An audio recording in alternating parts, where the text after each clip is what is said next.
আসসালামু আলাইকুম রাহমাতুল্লাহ। আশা করছি আমরা প্রত্যেকে সুস্থ আছি এবং ভালো আছি। আজকের এই ক্লাসে সবাইকে স্বাগত জানাচ্ছি। আজকে আমরা চট্টগ্রাম বিশ্ববিদ্যালয়ের সি ইউনিটের 24-25 সেশনের যে কোয়েশ্চেনটি ছিল, সেই কোয়েশ্চেনের অন্তর্ভুক্ত যে প্রবলেম সলভিং স্কিল বিষয়টা ছিল, সেই প্রবলেম সলভিং স্কিল বিষয়ের প্রশ্নগুলো সমাধান করব ইনশাআল্লাহ। এবং আমরা একই সাথে দেখে নিব প্রবলেম সলভিং স্কিলের প্রশ্নগুলো কোন টপিকগুলো থেকে এসেছিল এবং কয়টি টপিক থেকে কয়টি কোয়েশ্চেন করা হয়েছিল। আমি একটু জানিয়ে রাখি প্রথমে, চট্টগ্রাম বিশ্ববিদ্যালয়ের সি ইউনিটের যে প্রবলেম সলভিং স্কিল বিষয়টা রয়েছে, সেই প্রবলেম সলভিং স্কিলের সিলেবাসটা তুমি যদি দেখো, সেখানে তুমি তিনটা পার্ট দেখতে পাবা। নাম্বার 1 হচ্ছে আমাদের অ্যারিথমেটিক পার্ট অর্থাৎ পাটিগণিত, নাম্বার 2 হচ্ছে কোয়ান্টিটেটিভ কম্পারিজন, নাম্বার 3 হচ্ছে কোয়ান্টিটেটিভ প্রবলেমস। তুমি যদি চট্টগ্রাম বিশ্ববিদ্যালয়ের সি ইউনিটে ভর্তি পরীক্ষায় অংশগ্রহণ করতে চাও, প্রবলেম সলভিং স্কিলের জন্য এই তিনটি টপিক একদম ইনিশিয়াল পয়েন্ট থেকে ফাইনাল পয়েন্ট পর্যন্ত পড়ে তার পরবর্তীতে ভর্তি পরীক্ষায় অংশগ্রহণ করতে হবে। ওকে, আজকে আমরা যে 24-25 সেশনের যে কোয়েশ্চেনটা ছিল, সেখানে যে প্রবলেম সলভিং স্কিল বিষয়টা ছিল, সেই প্রবলেম সলভিং স্কিল বিষয়ের প্রশ্নসমূহ সমাধান করব। আর তোমরা যারা সিলেবাসটা জানো না, চট্টগ্রাম বিশ্ববিদ্যালয়ের সি ইউনিটের সিলেবাসটা হচ্ছে আমাদের এখানে তিনটা বিষয় থেকে প্রশ্ন করা হয়। প্রবলেম সলভিং স্কিল অর্থাৎ আমরা আজকে যে বিষয়ের প্রশ্নগুলো সলভ করতেছি, সেই বিষয়টা এখানে আমাদের কোয়েশ্চেন থাকে 15টি, আর নাম্বার বরাদ্দ থাকে এখানে 30 নম্বর। ওকে, আর এই সাবজেক্টের প্রশ্নগুলো বাংলা ভার্সনও থাকবে, অর্থাৎ এই প্রশ্নগুলো তুমি বাংলাতেও দেখতে পাবা এবং ইংরেজিতেও দেখতে পাবা। তোমরা যারা ইংরেজি ভার্সনের শিক্ষার্থী, তোমরা এটা ইংরেজিতে আনসার করতে পারবা, আর তোমরা যারা বাংলা ভার্সনের শিক্ষার্থী, তোমরা বাংলাতে আনসার করতে পারবা। অর্থাৎ এখানে বাংলা এবং ইংরেজি দুই ধরনের তুমি দেখতে পাবা। প্রশ্নটা বাংলাতেও থাকবে, ইংরেজিতেও থাকবে, আর এখানে টোটাল প্রশ্ন থাকবে 15টি, নাম্বার বরাদ্দ থাকবে 30 নাম্বার, প্রত্যেকটি প্রশ্নের জন্য 2 নাম্বার করে। আর এখানে যদি কোনো একটা প্রশ্ন ভুল করো, সে প্রশ্নের জন্য আমার থেকে 0.50 মার্ক কর্তন করা হবে।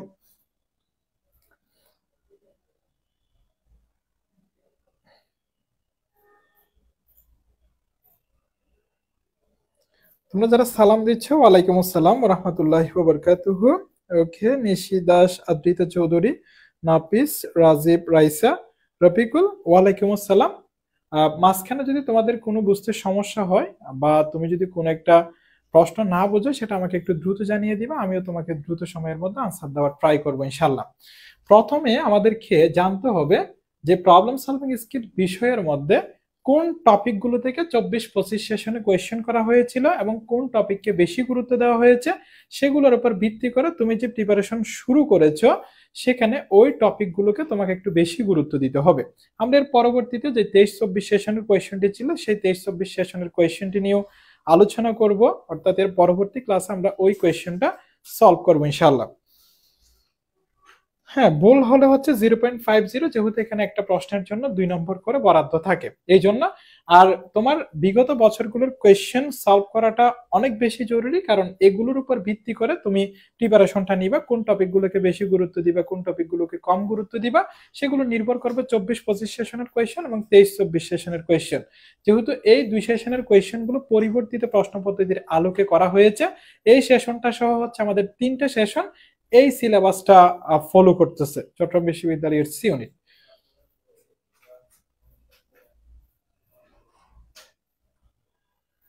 ওকে, দেখো এখানে আমাদের টোটাল 8টা টপিক থেকে কোয়েশ্চেন করা হয়েছিল। তুমি যদি দেখো, প্রথম হচ্ছে আমাদের 1 নম্বরে অনুপাত অনুপাত ও সমানুপাত, এটা হচ্ছে আমাদের পাটিগণিতের একটা টপিক, এখান থেকে কোয়েশ্চেন করা হয়েছিল একটি।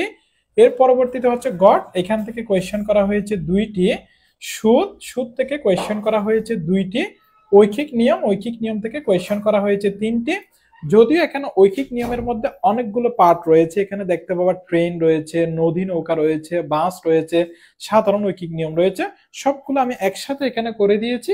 এখানে যদি সবগুলো মিলিয়ে দেখো, ঐকিক নিয়মের মধ্যে তুমি 3টে কোয়েশ্চেন দেখতে পাবে 24-25 সেশনে। এর পরবর্তীতে হচ্ছে সেট সেট থেকে একটা কোয়েশ্চেন করা হয়েছে। জ্যামিতি থেকে একটা কোয়েশ্চেন করা হয়েছিল। লাভ ক্ষতি থেকে 2টে কোয়েশ্চেন এসেছিল। শতকরা থেকে 3টে কোয়েশ্চেন এসেছিল। এখানে তুমি এই সেশনের জন্য সবচেয়ে বেশি গুরুত্ব দিবা এই যে শতকরা, শতকরা থেকে অবশ্যই প্রত্যেকটা বছর কোয়েশ্চেন হবেই। এর পরবর্তীতে হচ্ছে লাভ ক্ষতি, লাভ ক্ষতি থেকেও কোয়েশ্চেন করা হবে। এর পরবর্তীতে হচ্ছে আমাদের ঐকিক নিয়ম, ঐকিক নিয়ম থেকেও হচ্ছে প্রত্যেকটা বছর কোয়েশ্চেন করা হবে। সুদ, সুদ থেকেও কোয়েশ্চেন করা হবে। আর গড়টাও হচ্ছে গুরুত্বপূর্ণ আমাদের জন্য, অনুপাতটাও হচ্ছে গুরুত্বপূর্ণ। কিন্তু আমি যেখানে হচ্ছে স্টার মার্ক বেশি দিয়েছি সেগুলো বেশি গুরুত্বপূর্ণ। আর এই সেশনের জন্য হয়তো সেট থেকে প্রশ্ন করা হতেও পারে অথবা নাও আসতে পারে, সেট থেকে না হলে আমাদের সূচক থেকে আসতে পারে। এর পরবর্তীতে জ্যামিতির মধ্যে তো অনেকগুলো টপিক রয়েছে, সে কোনো একটা টপিক বাছাই করে তোমাকে দিতে পারে। সো এখানে আমাদের 8টা টপিক, 8টা টপিক থেকে 15টা কোয়েশ্চেন করা হয়েছিল। সবচেয়ে বেশি কোয়েশ্চেন এসেছিল আমাদের ঐকিক নিয়ম এবং হচ্ছে শতকরা থেকে 3টা করে কোয়েশ্চেন এসেছিল এখান থেকে। তুমি দেখতে পাচ্ছ যে এখানে হচ্ছে এই দুটো টপিক থেকে 6টা প্রশ্ন চলে এসেছে 15টা প্রশ্নের মধ্যে। ওকে ভাইয়া, প্রবলেম সলভিং স্কিল কোয়েশ্চেন কি শুধু ইংলিশে হবে? না, একটু আগে লিখে দিয়েছি প্রবলেম সলভিং স্কিলের কোয়েশ্চেন গুলো ইংরেজিতেও থাকবে, বাংলাতেও থাকবে। তুমি বাংলা ভার্সনের শিক্ষার্থী হলে বাংলাতে বুঝে শুনে আনসার করবা, ইংলিশ ভার্সনের শিক্ষার্থী হলে ইংরেজিতে বুঝে শুনে আনসার করবা। আর ভাইয়া সাবজেক্ট ওয়াইজ নেগেটিভ মার্ক কাট হবে না, এটা মানে কি? সাবজেক্ট ওয়াইজ হচ্ছে চট্টগ্রাম বিশ্ববিদ্যালয়ের সি ইউনিটের ক্ষেত্রে হবে। আর যে বাকি ইউনিট গুলো রয়েছে, বাকি ইউনিটের কথা বলা হয়েছে, তুমি যেটা শুনেছ, সি ইউনিটের ক্ষেত্রে প্রবলেম সলভিং স্কিলের জন্য হচ্ছে আমাদের 10 নাম্বার পাইতে হবে, আর অ্যানালাইটিক্যাল স্কিলের জন্য হচ্ছে আমাদের 10 নাম্বার পাইতে হবে। আর যে আমাদের ফান্ডামেন্টাল কমিউনিকেশন স্কিল, সেখানে হচ্ছে 13 নাম্বার পাইতে হবে। হ্যাঁ, আসসালামু আলাইকুম। ওয়ালাইকুম আসসালাম। ঠিক আছে, তাহলে আমরা আমাদের ক্লাসটা শুরু করতেছি। এখানে প্রথম যে কোয়েশ্চেনটা ছিল সেটা হচ্ছে একটা মাঠের দৈর্ঘ্য ও প্রস্থের অনুপাত হলো 5:3। যদি মাঠের প্রস্থ 42 মিটার হয় তাহলে দৈর্ঘ্য হলো। তাহলে দৈর্ঘ্য কত? তোমরা যারা সালাম দিচ্ছ, ওয়ালাইকুম আসসালাম ওয়া রাহমাতুল্লাহ। আজকের এই ক্লাসটি তোমরা যারা করতেছো একদম প্রথম থেকে শেষ পর্যন্ত করবে, তাহলে তুমি সবগুলো টপিক আয়ত্তে নিয়ে আসতে পারবা। তাহলে দেখো, একটা মাঠের দৈর্ঘ্য প্রস্থের অনুপাত দেওয়া আছে 5:3। যদি মাঠের প্রস্থ 42 মিটার হয় তাহলে দৈর্ঘ্য কত হবে? তাহলে একটু দেখো, মাঠের দৈর্ঘ্য প্রস্থের অনুপাত, তাহলে আমরা লিখতে পারি এভাবে, দৈর্ঘ্য অনুপাত প্রস্থ, এটা সমান হচ্ছে আমাদের কত? 5:3। এখন এই যে অনুপাত, অনুপাত মানে কি জানো? অনুপাত মানে হচ্ছে আমাদের ভাগ। অনুপাত মানে কি? অনুপাত মানে হচ্ছে ভাগ। ভাগ মানে দেখো, দৈর্ঘ্য, এখানে অনুপাত, অনুপাত মানে হচ্ছে ভাগ চিহ্ন, তাহলে ভাগ, এখানে হচ্ছে প্রস্থ, এখানে সমান, এখানে 5, এই অনুপাত মানে ভাগ, এর পরবর্তীতে হচ্ছে এখানে নিচে 3। এই যে অনুপাত, অনুপাত মানে হচ্ছে ভাগ চিহ্ন। তাহলে দেখো এখানে কার মান আছে? প্রস্থের মান দেওয়া আছে, তাহলে প্রস্থের নিচে আমরা বসাতে পারি 42, আর এখানে হচ্ছে আমাদের দৈর্ঘ্য থাকবে, আর এখানে 5 ছিল, এখানে 3 ছিল, এভাবে আছে। এখানে একটা ভগ্নাংশ, এখানে একটা ভগ্নাংশ। ভগ্নাংশ কি? যেখানে উপরে কিছু থাকবে নিচে কিছু থাকবে, উপরেরটাকে বলা হয় লব, নিচেরটাকে বলা হয় হর। যখন তুমি দুই দিকে দুইটা ভগ্নাংশ দেখতে পাবা, মাঝখানে সমান চিহ্ন দেখতে পাবা, এটার সাথে এটা গুণ, এটার সাথে এটা গুণ, অর্থাৎ একটা ক্রসের সৃষ্টি হবে।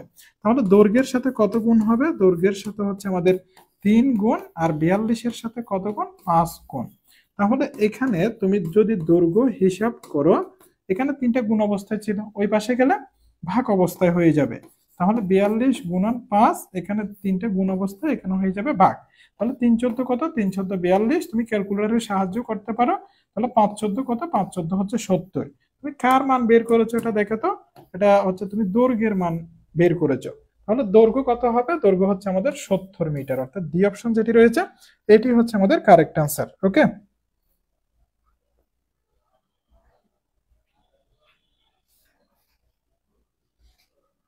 তোমরা যারা ডি, হ্যাঁ ডি হচ্ছে আমাদের কারেক্ট অ্যান্সার। তাহলে 70 মিটার। প্রশ্নটা দেখো, প্রশ্নটা একেবারে সহজ ছিল না, এই প্রশ্নগুলো কোনোভাবেই ভুল করা যাবে না। ওকে, প্রশ্নগুলো কোনোভাবেই ভুল করা যাবে না, যেহেতু প্রশ্নগুলো খুবই সহজ। আদ্রিতা 70 মিটার, মোহাম্মদ জাহেদ এসকে সামাউন, তারপরে হচ্ছে মিনহাস, হ্যাঁ ডি, তারপরে হচ্ছে রাজাউল হাসান জিহান।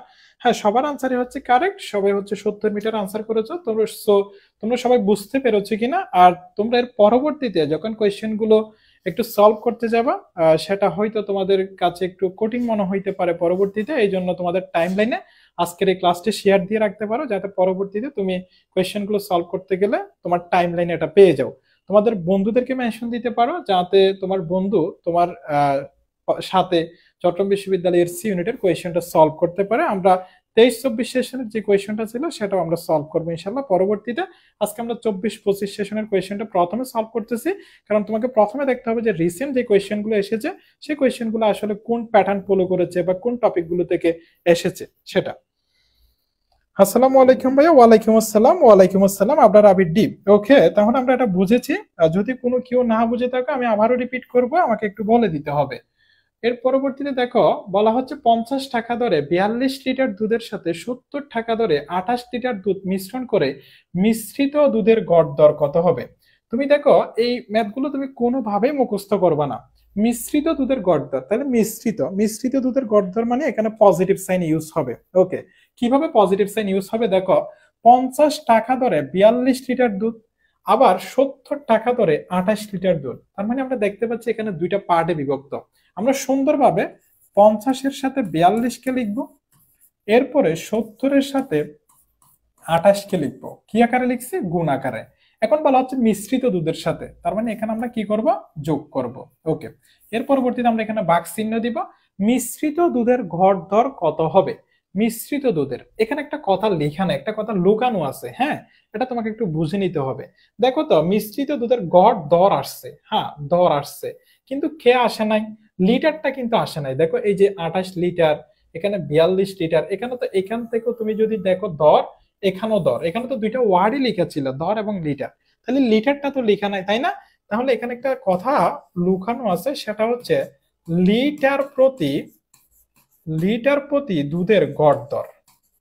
লিটার প্রতি কে? লিটার প্রতি হচ্ছে গড় দর, লিটার প্রতি গড় দর। এই যে যার প্রতি হবে, এটা কোনো প্রশ্ন তুমি উইকেট প্রতি রান দেখতে পাবা। এই যে প্রতির আগে যেটা থাকবে লিটার প্রতি, ওই যে দরটা না, প্রতির আগে যে ওয়ার্ডটা থাকবে সেগুলা বসবে নিচে।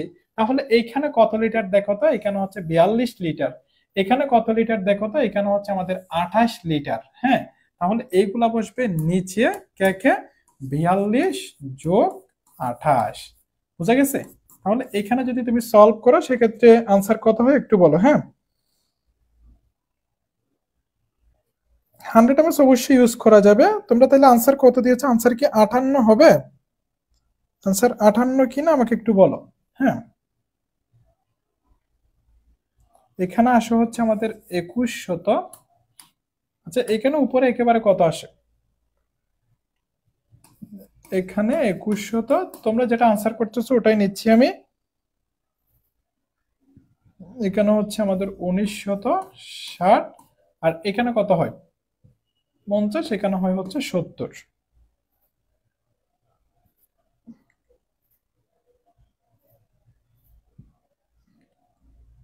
তাহলে এখানে আসতেছে আমার কত? এখানে আসতেছে হচ্ছে 58। ওকে, তাহলে এটা হচ্ছে আমাদের 58 টাকা, অর্থাৎ যে বি অপশন রয়েছে এটি হচ্ছে আমাদের কারেক্ট অ্যান্সার।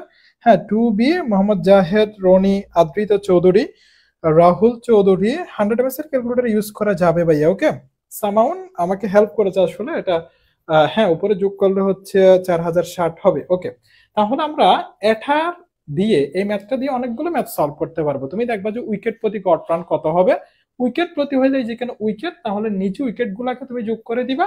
বাকি কাজ যেভাবে ছিল প্রথম পার্টটা, এর পরবর্তী হচ্ছে সেকেন্ড পার্টটা কোন অবস্থায় বসে মাঝখানে যোগ করে দিবা।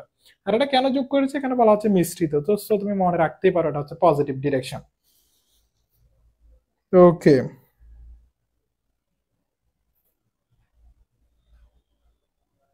100 এমএস ইউজ করা যাবে। এর উপরে হইলে তো দিবেন, এটা নিচে হইলে ইউজ করতে পারবা। ওকে, এরপরে দেখো একজন লোক মূলধনের 1/3 7% লাভে, 1/4 8% লাভে এবং অবশিষ্টাংশ 10% লাভে বিনিয়োগ করে যদি লোকটির বার্ষিক লাভ 561 টাকা হয়, তাহলে মূলধন কত হবে। এখানে দেখো বার্ষিক লাভের কথা আছে, মূলধন আছে, তারপর হচ্ছে আমাদের পার্সেন্ট মানে আমরা জানি যে মুনাফার হার আছে। তার মানে এখানে সুদ সম্পর্কিত কিছু বলা হচ্ছে না। হ্যাঁ, তাহলে আমরা আগে একটু সূত্রটা একটু এখানে লিখে রাখি। সেটা কি? আমরা জানি যে সুদ I equal to P N R. এখানে আই মানে কি ভাইয়া? আই মানে হচ্ছে আমাদের ইন্টারেস্ট। ইন্টারেস্ট মানে কি? সুদ। অর্থাৎ I equal to P N R A I মানে বোঝানো হয় সুদকে। এর পরবর্তীতে পি মানে প্রিন্সিপাল, অর্থাৎ এটা মানে বোঝানো হয় মূলধন অথবা আসলকে বোঝানো হয়। এন মানে হচ্ছে আমাদের বছর, অর্থাৎ নাম্বার অফ ইয়ার্স, বছরের সংখ্যা।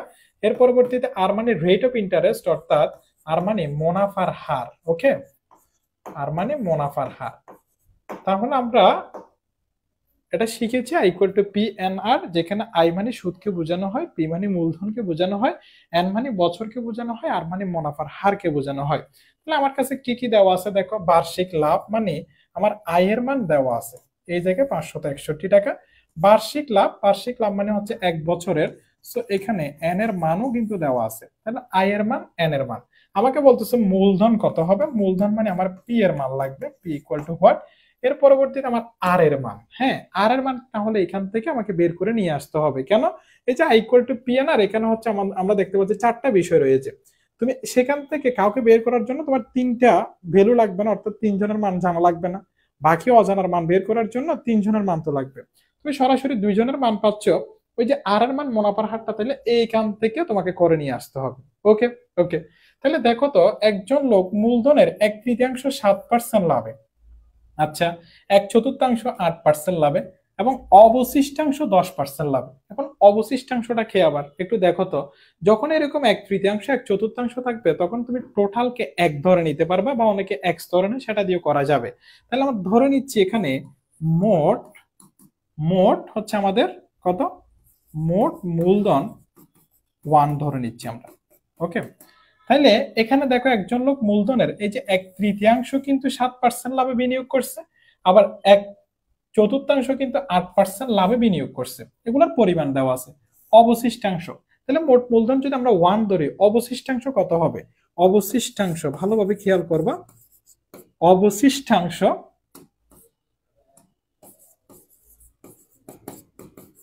অবশিষ্টাংশ তাইলে এই যে 1 টোটাল থেকে আমরা কাকে বাদ দিব?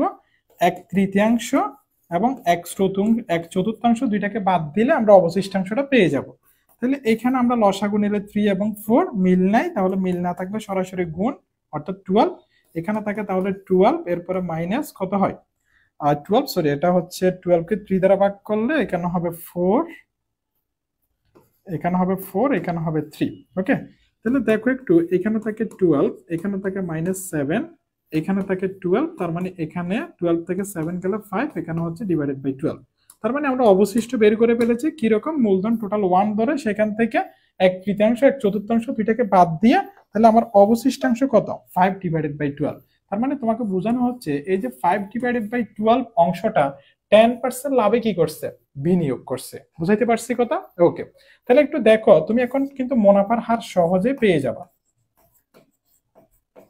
মুনাফার হার সমান, একটু দেখো, এই যে 1/3 কয় পার্সেন্ট লাভে? 7% লাভে।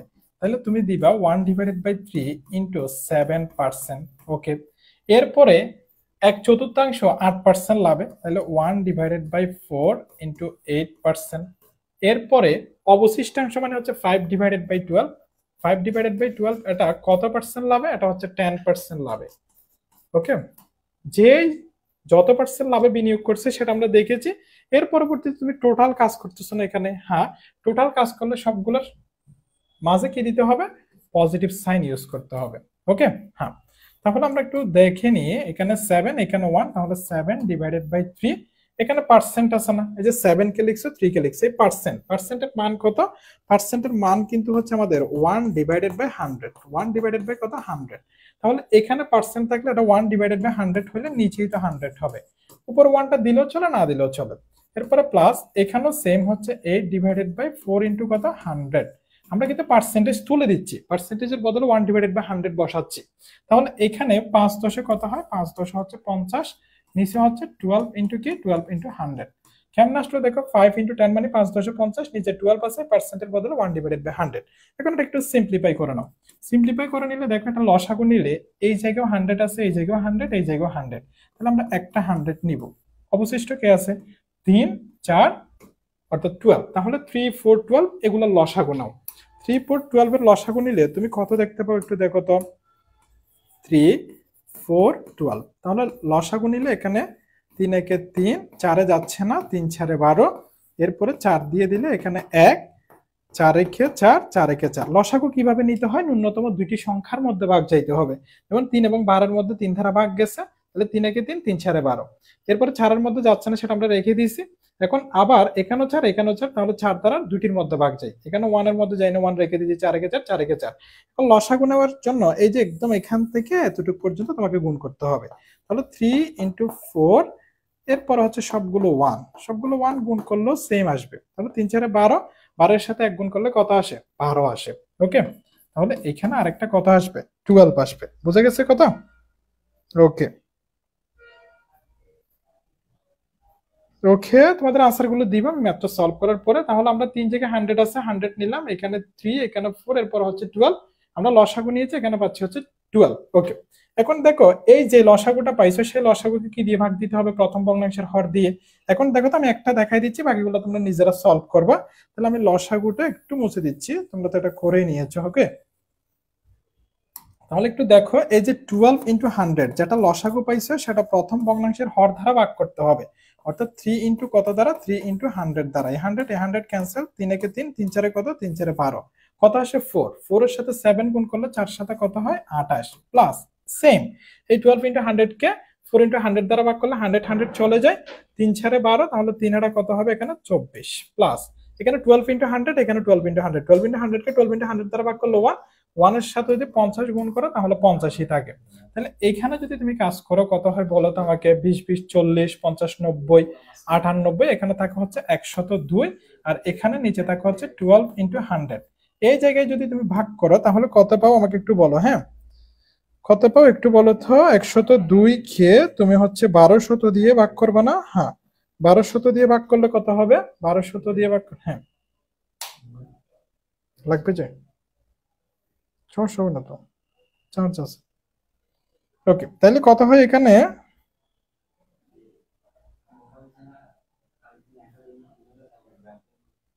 কত হয় এখানে?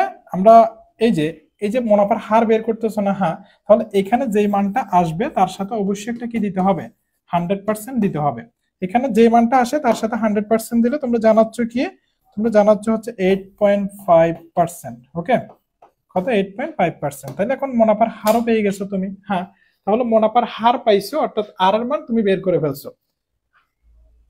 এটা হচ্ছে আর এর মান তুমি বের করে ফেলছো। এখন হচ্ছে তোমার এখানে আই এর মান আছে, এখানে এন এর মান 1 বছর আছে, তাইলে এখন তুমি সূত্র প্রয়োগ করলে তোমার আনসার চলে আসে না? তাহলে এটা একটু মুছে দিচ্ছি আমি, এটা তোমরা লিখে নিয়েছো। ওকে, এটা লিখে নিয়েছো, এটা তুমি যদি কয়েকবার প্র্যাকটিস করো কিন্তু এত বড় লাগবে না। ওকে, বলে দিতাম, দিচ্ছি 1 মিনিট।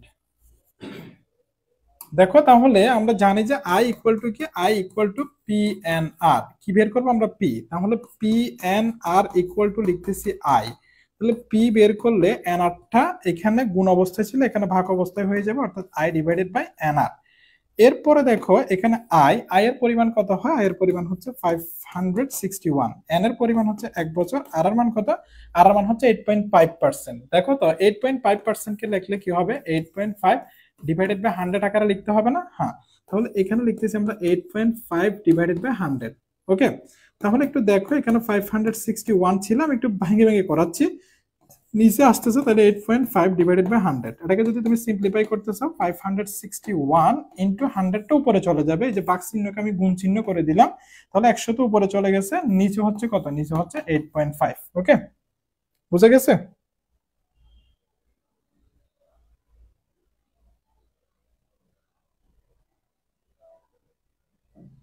ওকে, কম সময় কিভাবে এডমিশন কোয়েশ্চেন সলভ করবো যদি একটু বলতেন।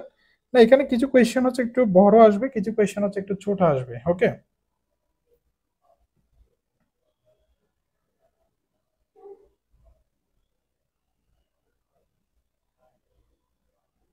তাহলে এখানে কত হয় একটু বলো আমাকে? 561 ইন্টু হচ্ছে আমাদের 100, এরপর হচ্ছে ডিভাইডেড বাই হচ্ছে 8.5, 6600। তাহলে এখানে আমার আনসার আসতেছে কত? 6600। সো এটি হচ্ছে আমাদের মূলধন। হ্যাঁ, ম্যাথটা একটু তোমার কাছে টাফ লাগতে পারে, কয়েকবার প্র্যাকটিস করলে আশা করি হয়ে যাবে ইনশাল্লাহ।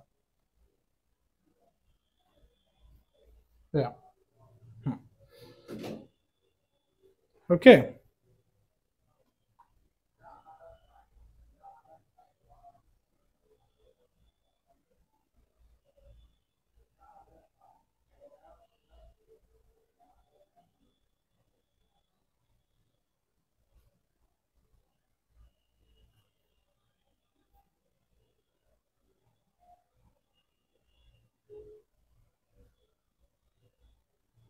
হ্যাঁ 6,600। তোমার এখানে মাথায় রাখতে হবে যে বার্ষিক লাভ এখানে 1 বছর দেওয়া আছে, আয় দেওয়া আছে, শুধু মুনাফার হারটা দেওয়া ছিল না। হার মানে এখানে যারা আছে অবশিষ্ট অংশ তুমি 5/12 অংশ বের করছি, সবগুলোকে গুণ করে দিবা। গুণ করে দেওয়ার পরে সবগুলো একসাথে, এই যে 1/3 এর সাথে 7, 1/4 এর সাথে 8, 5/12 এর সাথে 10 গুণ করে যোগ করে দিবা। এখান থেকে একটা মান পাবে, এটা হচ্ছে মুনাফার হার। এখানে বসাই দিলে কাজ হয়ে যাবে। হ্যাঁ, সো পার্সেন্টেজটাকে কিভাবে ভাঙে সেটা একটু শিখতে হবে। ওকে,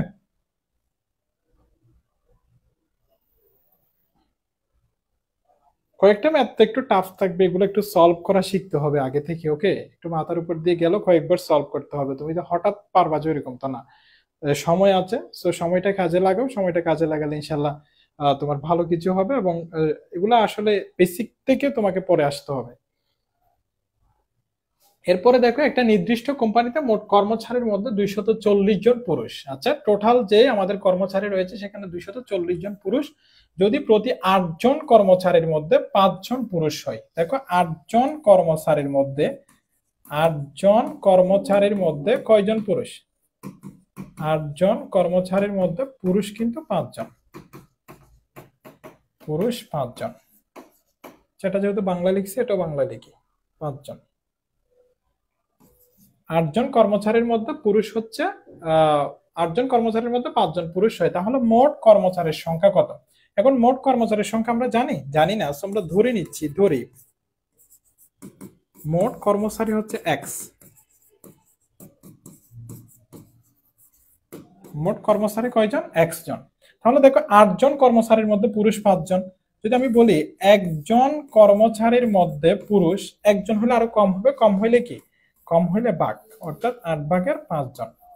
এখন তাহলে টোটাল কর্মচারী আমরা কয়জন ধরছি? এক্স জন। এক্স জন হলে আরো বেশি হবে, তাহলে এক্স জন কর্মচারীর মধ্যে পুরুষ হবে, তাহলে বেশি হইলে গুণ, অর্থাৎ এখানে 8/5 এর সাথে এক্স গুণ হবে। ওকে, তাহলে এক্স উপরের 5 উপরের, তাহলে এখানে 5x, নিচে হচ্ছে 8 জন।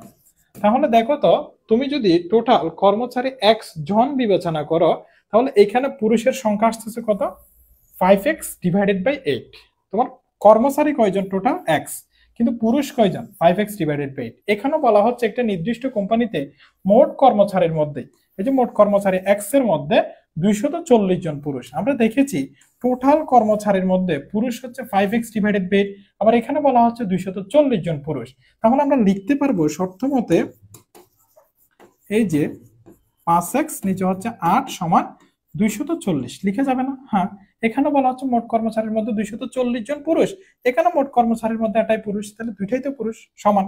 তাহলে এটার নিচে তুমি 1 রাখতে পারবে, এটার সাথে গুণ, এটার সাথে গুণ, কারণ আমরা জানি এখানে একটা ভগ্নাংশ, এখানে একটা ভগ্নাংশ হলে আড়াআড়ি গুণ হয়। 5x এর সাথে 1 গুণ করলে 5x, 8 এর সাথে কত গুণ? 240 গুণ। তাহলে x ইকুয়াল টু হচ্ছে 8 গুণ 240, নিচে হচ্ছে কত? নিচে হচ্ছে 5। ওকে, তাহলে তোমার কত হয়? 384। মোট কর্মচারীর সংখ্যা মানে কি? এই যে এক্স এর মান বের করবা, তাহলে এক্স এর মান যেটি বের হচ্ছে, এই যে 384 বলতেছ, এই 384টাই কে? মোট কর্মচারী। ওকে, এটাই হচ্ছে মোট কর্মচারী। 384 জন হচ্ছে মোট কর্মচারী। এটাকে আমরা এক্স দ্বারা সূচিত করেছিলাম, এটা বুঝছো?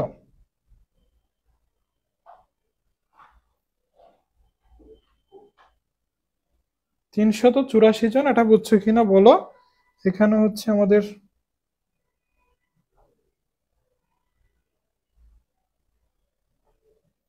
জন ইটমান, আবৃতা চৌধুরী, মারিয়াম মিম, আবরা ফাইরুজ সাবা, মোহাম্মদ জাহেদ। ওকে, সবাই হচ্ছে মোটামুটি কারেক্ট অ্যান্সার করেছো, 384 জন। ওকে, এরপরে তাহলে আমরা একটু যাচ্ছি, এরপরে কি আছে? নির্দিষ্ট সংখ্যক শিক্ষার্থীর মধ্যে 45 জন বাংলায় এবং 40 জন ইংরেজিতে পাশ করেছে, 35 জন উভয় বিষয়ে পাশ করেছে এবং 5 জন উভয় বিষয়ে ফেল করেছে। মোট শিক্ষার্থীর সংখ্যা কত? মোট শিক্ষার্থীর সংখ্যা আমরা জানি না, কিন্তু কয়টি বিষয়কে এখানে ইন্ডিকেট করা হয়েছে? এখানে দুইটা বিষয়কে ইন্ডিকেট করা হয়েছে। নির্দিষ্ট সংখ্যক শিক্ষার্থীর মধ্যে 45 জন বাংলা একটা বিষয়, 40 জন ইংরেজিতে পাশ করেছে, 35 জন উভয় বিষয়ে পাশ করেছে, 5 জন উভয় বিষয়ে ফেল করেছে। মোট শিক্ষার্থীর সংখ্যা কত? অনেকেই এখানে যারা পাশ করে তাদের সংখ্যাকে গণনা করে, ফেলটাকে সংখ্যায় গণনা করে না। কেন? ফেলটা কি শিক্ষার্থীর সংখ্যা ছিল না? যারা ফেল হয়েছে তারা কি শিক্ষার্থীর অন্তর্ভুক্ত ছিল না? অবশ্যই ছিল। সেই বিষয়টা তোমাকে মাথায় রাখতে হবে। ওকে, এগুলো আমরা ব্যান চিত্রের সাহায্যে করব। দেখো, এটা আমি হচ্ছে একটা সার্কেল অঙ্কন করেছি, এরপর আমি আরেকটা সার্কেল অঙ্কন করেছি। এটাকে আমরা মুখস্থ বসাই দিব না, উদ্দীপক দেখে বসাবা। মনে করো এটা আমি বাংলার জন্য বসাইছি। কিসের জন্য? এটা হচ্ছে বাংলা। এরপরে এটা হচ্ছে আমি ইংরেজির জন্য বসাইছি।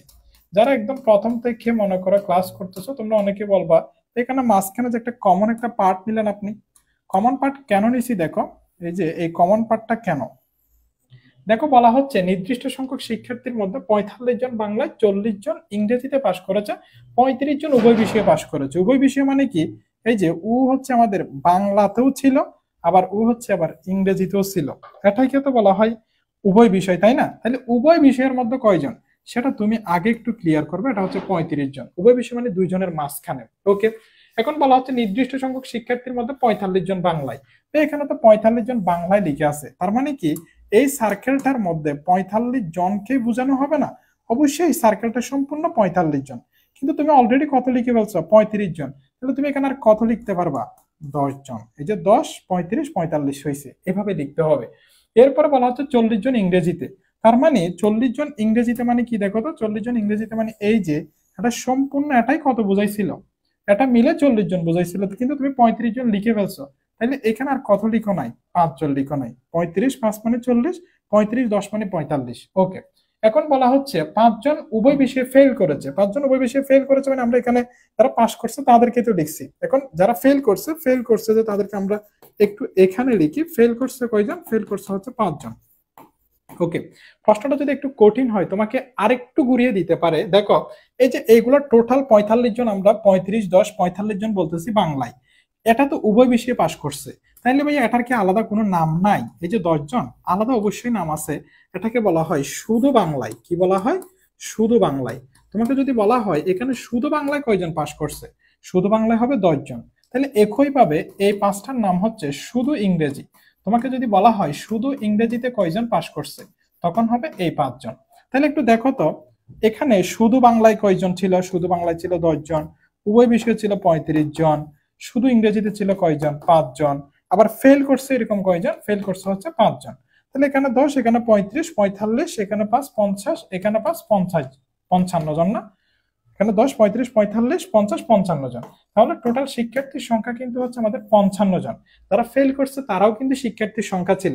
অনেকে এখানে ৫০ জন, কিন্তু বিগত সেশনে তারা আনসার করেছিল, এটা রং আনসার হয়েছিল। সো তোমরা এই বিষয়গুলো একটু মাথায় রাখবা, যদিও হচ্ছে খুবই ছোট, বাট অনেকে মিস্টেক করে ফেলে এই জায়গায়। ৫৫ জন, yes sir, clear. Rony, Sabrina, Sumaiya, Ananya, Siha, Shiv Chakraborty, Adrita Chowdhury, তার পরবর্তীতে হচ্ছে মারিয়া মিম। হ্যাঁ, সবাই হচ্ছে আমাদের ৫৫ আনসার করতেছে। ওকে, ধন্যবাদ সবাইকে। তাহলে আমরা এগুলো একটু বিস্তারিত আলোচনা করার ট্রাই করেছি। শুধু বাংলা কি, শুধু ইংরেজি কি, উভয় বিষয়ে পাস করলে কিভাবে বসাতে হবে। তুমি যখন একটু অ্যাডভান্স লেভেলে চলে যাবা, প্র্যাকটিস করতে করতে তোমার এগুলো বেশি সময় লাগবে না আসলে করতে। সেটটাকে ভালো মতো ক্লিয়ার করতে হবে। আবরার আবির, মারিয়া মিম, তারপর হচ্ছে ইটমান, আদ্রিতা চৌধুরী, শিব চক্রবর্তী, সাবরিনা, সুমাইয়া, অনন্যা, সবাই হচ্ছে কারেক্ট আনসার করেছো। ধন্যবাদ সবাইকে। আর তোমরা যারা চট্টগ্রাম বিশ্ববিদ্যালয়ের সি ইউনিটের জন্য ভর্তি প্রস্তুতি শুরু করতে চাচ্ছ, তোমরা এই ব্যাচটির উপর আস্থা রাখতে পারো। এটি সিওসি ইউনিট চ্যালেঞ্জিং ব্যাচ। এটা তোমরা হয়তো অনেকে জানো, আমি বারবার বলতে থাকি এটা। আমাদের ৭৫০ প্লাস শিক্ষার্থী, এখানে হচ্ছে ৮০০ মতো শিক্ষার্থী এই মোমেন্টে যুক্ত আছে। সো তোমরা যারা যুক্ত হবে, যুক্ত হয়ে যেও। আর কোর্সের ফিটা হচ্ছে এখানে ১৫০০ টাকা। ওকে, ১৫০০ টাকায় যুক্ত হতে পারবো। সময়টা খুবই কম, ৪০ দিন মতো সময় রয়েছে। সো এই ব্যাচটার নাম হচ্ছে আমাদের 40 ডেজ চ্যালেঞ্জিং ব্যাচ। আর এখানে যেই বিষয়গুলো পাবা সেই বিষয়গুলো আমি এখানে উল্লেখ করেছি। ওয়েবসাইটের ৮০টা ক্লাস, যেখানে আমরা সম্পূর্ণ সিলেবাস শেষ করেছি, এই সেশনের জন্য আপডেট করেছি। রেকর্ডেড ক্লাস, এগুলা লাইভ থেকে কেটে নেওয়া নয়। এটা একটু সবাইকে ভালো মতো মনে রাখতে হবে। এই ক্লাসগুলো কিন্তু আমরা লাইভ থেকে কেটে তারপর আর্কাইভ আকারে দিয়ে দিই নাই। আর হচ্ছে আমাদের ৫০টা হচ্ছে এখানে লাইভ ক্লাস থাকবে, যে ক্লাসগুলো আমরা লাইভে নিব। আর এক্সাম থাকবে ৪০টা। এই এক্সামগুলো আমরা নিব অনলাইনে এক্সামগুলো নিব। আর প্রিন্টেড বই থাকবে ৩টা। এই ৩টা বই হচ্ছে এই ৩টা বই আমরা তোমাদেরকে প্রোভাইড করব যদি এই কোর্সটিতে যুক্ত হও। সিইউবিবি প্র্যাকটিস বুক, সিইউবিবি ক্র্যাকার বুক এর পরবর্তীতে হচ্ছে সিইউবিবি এক্সাম বুক, এটি যাতে তুমি ঘরে বসে অফলাইনে পরীক্ষা দিতে পারবো এই বইটির মধ্য দিয়ে। সো তোমরা যারা যুক্ত হবে তোমরা এই কোর্সটিতে যুক্ত হতে পারো। আর আমাদের ক্লাস শুরু হচ্ছে 26শে নভেম্বর থেকে। আর আমাদের কোর্সটিতে যুক্ত হওয়ার জন্য এই হোয়াটসঅ্যাপ নাম্বারে তোমরা যোগাযোগ করে যুক্ত হতে পারবা।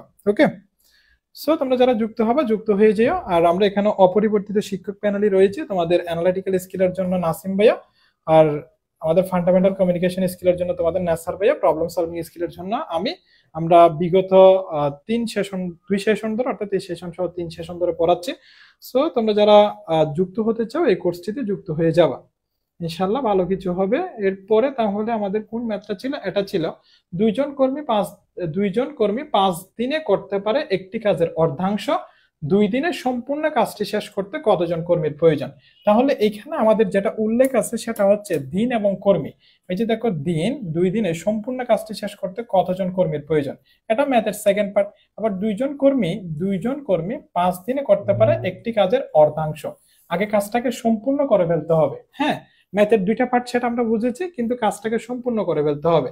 তাহলে দেখো তো, দুইজন কর্মী 5 দিনে করতে পারে কত?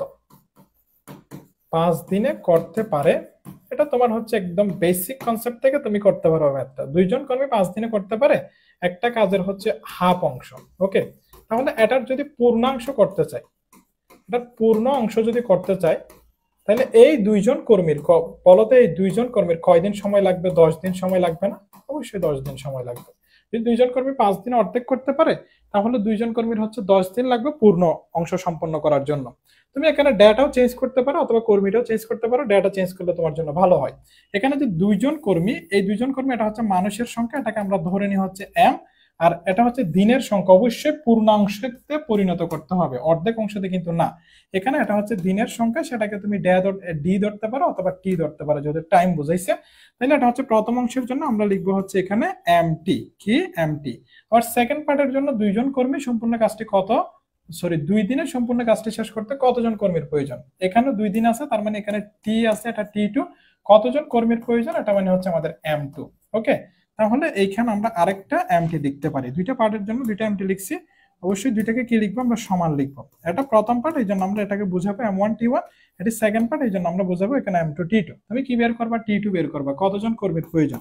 তাহলে আমরা দেখো M2 T2 equal to M1, এরপর হচ্ছে T1। তুমি কি লিখবা?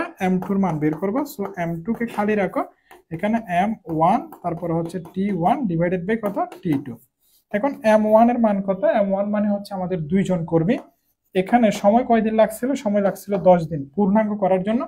টি2 মানে হচ্ছে আমাদের 2 দিনে সম্পন্ন করতে হবে, বলতেছে 2, তাহলে 2 ক্যান্সেল। তাহলে M2 মানে কত? M2 মানে হচ্ছে 10। ওকে,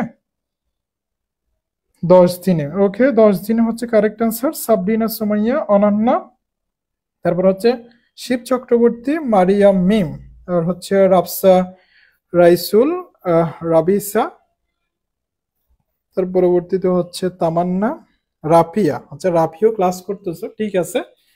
যদিও তো তোমাদের সিলেবাস তো অনেক আগে শেষ করা হয়েছে, সামনে আমরা ইনশাল্লাহ ক্লাসগুলো আবারও নিব।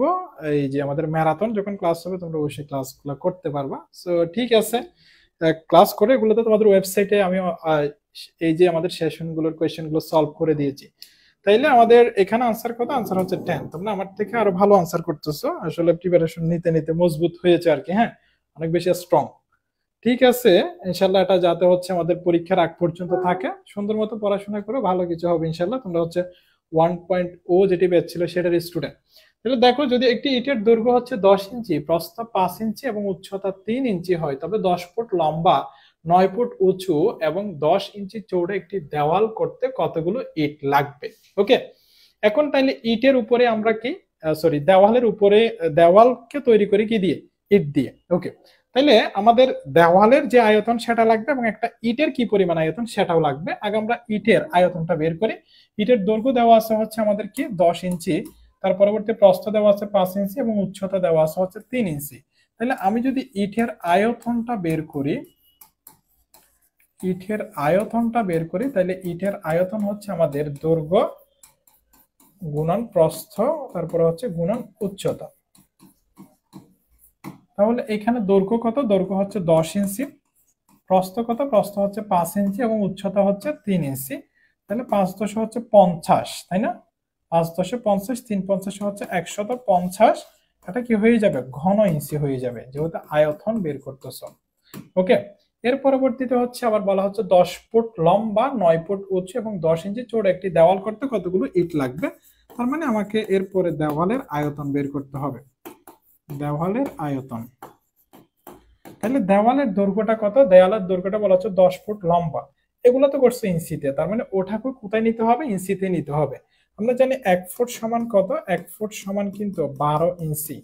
1 ফুট সমান কি? 1 ফুট সমান হচ্ছে আমাদের 12 ইঞ্চি। তাহলে 10 ফুট সমান আরো বেশি হবে। তার মানে আমরা এটাকে ইঞ্চিতে নিতে গেলে 12 দ্বারা গুণ করতে হবে। এখন কিন্তু ইঞ্চিতে চলে গেল। এরপরে 9 ফুট উঁচু, তাহলে 9 ফুট উঁচু মানে 9 ইন্টু 12। ওকে, এটাও এখন কোথায় চলে গেল? ইঞ্চিতে চলে গেল। অবশ্যই এটা দৈর্ঘ্য গুণন প্রস্থের পর উচ্চতাটা 10 ইঞ্চি চৌড়া। তাহলে এটা 10ই আছে, এটাতে কোনো সমস্যা নেই। সো এইখানে যদি তুমি করো তাহলে কত পাও একটু বলো তো? এখানে কি 864? আচ্ছা, আমি কোনো জানি না, তোমরা যারা আনসার করেছো আমি করে তার পরবর্তীতে বলতে পারবো। ওকে, তাহলে এখানে যে ইটের সরি দেওয়ালের আয়তনটা কত হবে? 10 ইন্টু হচ্ছে আমাদের 12, মানে হচ্ছে এখানে 120, এখানে হচ্ছে আমাদের সরি এখানে তো যোগ না, সবগুলাই তো গুণ না। হ্যাঁ, তাহলে সবগুলা হচ্ছে গুণ, তারপরে হচ্ছে 9 ইন্টু হচ্ছে 12, তার পরবর্তীতে ইন্টু হচ্ছে 10। ওকে, তাহলে এখানে 129,600, 129,600। এখন তোমাকে বলা হচ্ছে কতগুলো ইট লাগবে। ইট লাগবে কি বানাবা বলো তো? দেওয়াল বানাবা। তাহলে হচ্ছে দেওয়ালটা থাকবে উপরে, দেওয়ালের আয়তনটা 12960। আচ্ছা, 129,600, তার পরবর্তীতে এখানে ছিল হচ্ছে 150। ওকে, তাহলে এটাকে যদি 150 দিয়ে তুমি ভাগ করো তাহলে পাচ্ছ 864, অর্থাৎ 864। আর এটা হচ্ছে তুমি কি ঘন ইঞ্চিতে কাউন্ট করছো। এখানে দেখো, এটাকে যেহেতু ঘন ইঞ্চিতে কাউন্ট করছো, এই যে দেখো আমাদের ইটের আয়তন এটা ঘন ইঞ্চি না? হ্যাঁ, তাহলে দেওয়ালের আয়তনটাও হইতে হবে ঘন ইঞ্চি। কখনো কখনো তোমরা এখানে ফুটটাকে গুণ করে দিও, অর্থাৎ 10 ইন্টু 9 ইন্টু 10। ওরে, আমার ম্যাথ অনেক বেশি কমন আসছে, আমি একেবারে সহজে পেরে যাচ্ছি। ওই যে ওইখানে ফুটটা হচ্ছে তোমরা খেয়াল করো না, সো ফুটটাকে কনভার্ট করে ইঞ্চিতে নিয়ে যেতে হবে। এতগুলো খেয়াল তো, এই যে এতটুকু খেয়াল তোমাকে রাখতে হবে। ওকে, তাহলে 864 হচ্ছে তোমরা কারেক্ট আনসার করেছো। হ্যাঁ, মারিয়াম মিম, আদ্রিতা চৌধুরী 864 আনসার করেছো। সোমাইয়া আক্তার ভাইয়া, প্রশ্নগুলো কি বাংলাতে আসবে? আজকে সামাউন ডি, গৌরব দাস। এটা কি গৌরব? আমাদের গৌরব? আমি চিনতেছি না, গৌরব নাকি? 864। ওকে ভাই, প্রশ্নগুলো কি বাংলাতে আসবে? প্রশ্নগুলো তোমার বাংলাতেও আসবে, ইংরেজিতেও আসবে। তুমি বাংলা ভার্সনের যেহেতু, তুমি বাংলাতে বুঝে শুনে আনসার করতে পারবা। আর আমি এই কোয়েশ্চেন গুলো যেভাবে হয়েছিল এইভাবে নিয়েছি, শুধুমাত্র কালারটা আমি চেঞ্জ করেছি। ওকে, প্রশ্নটা একেবারে প্রশ্নে যেভাবে ছিল প্রশ্নগুলো আমি এইভাবে নিয়েছি, কালার গুলো চেঞ্জ করেছি, তার পরবর্তীতে হচ্ছে স্লাইডটা চেঞ্জ করেছি, এতটুকু। প্রশ্নটা এইভাবে আসছিল, বাংলাগুলো যেভাবে লিখেছিল ওয়ার্ড গুলো এইভাবে তুলেছি আমি। ওকে,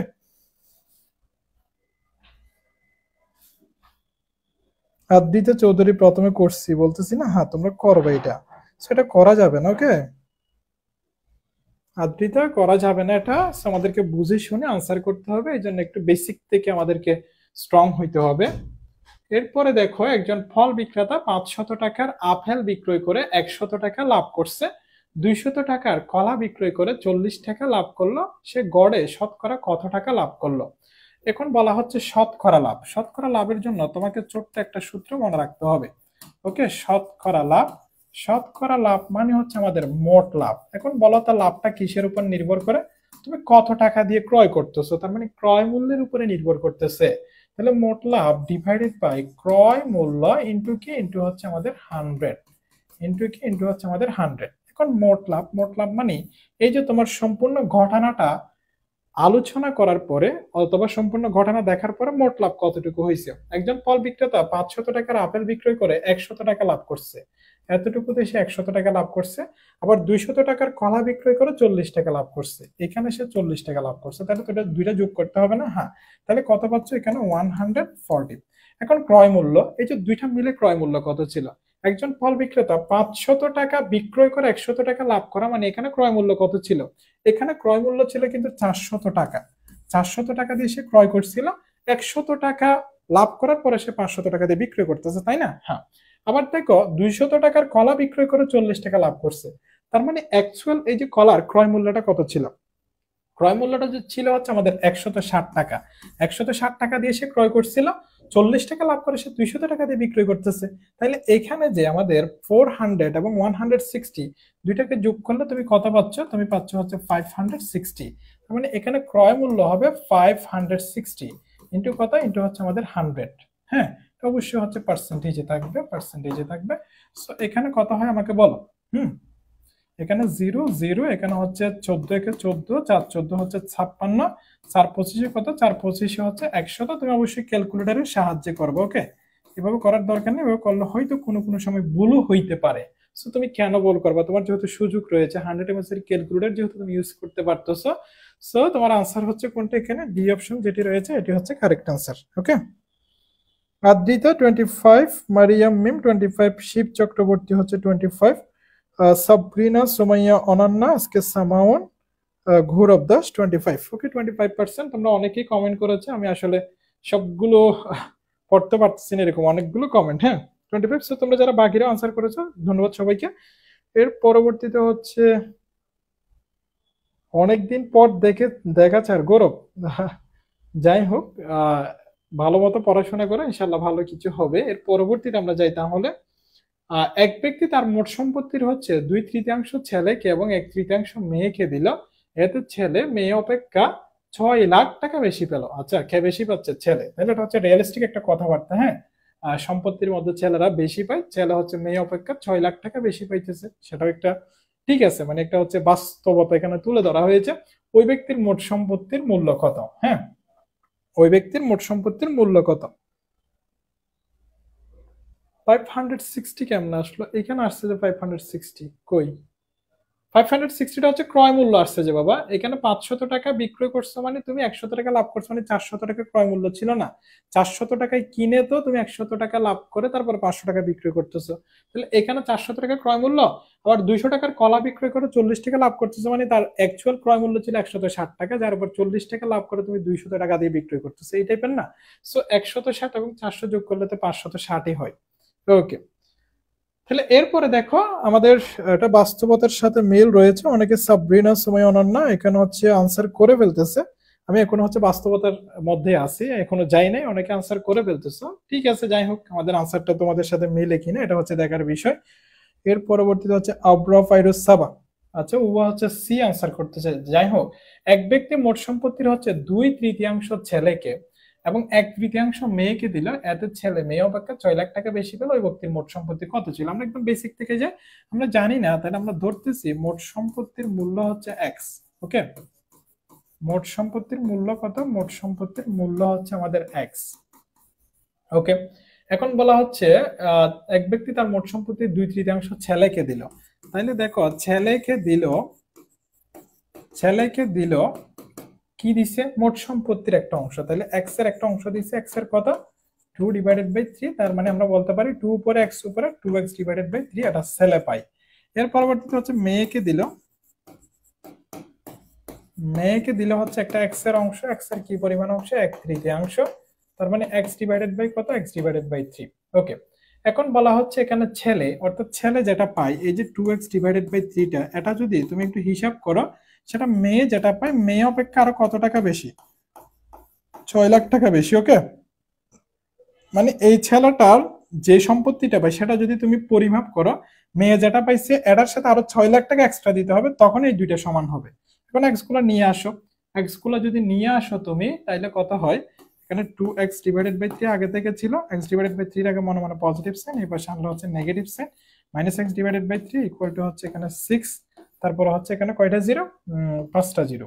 এখানে 3 লসাগু নিলে এখানে 2x মাইনাস হচ্ছে x ইকুয়াল টু এখানে 6, কয়টা জিরো? 6 হচ্ছে আমাদের 5টা জিরো। ওকে, ওকে, তাহলে 2x থেকে x চলে গেলে আর থাকে x, নিচে থাকে হচ্ছে 3 ইকুয়াল টু হচ্ছে 6, 2টা 3টা 4টা 5টা জিরো। তার নিচে মনে মনে 1 থাকে, x এর সাথে 1 গুণ, 3 এর সাথে 6 গুণ, তাহলে এক্স ইকুয়াল টু হচ্ছে 3 6 কত 18, 18 এর পরে তাহলে কয়টা জিরো হবে, 5টা জিরো।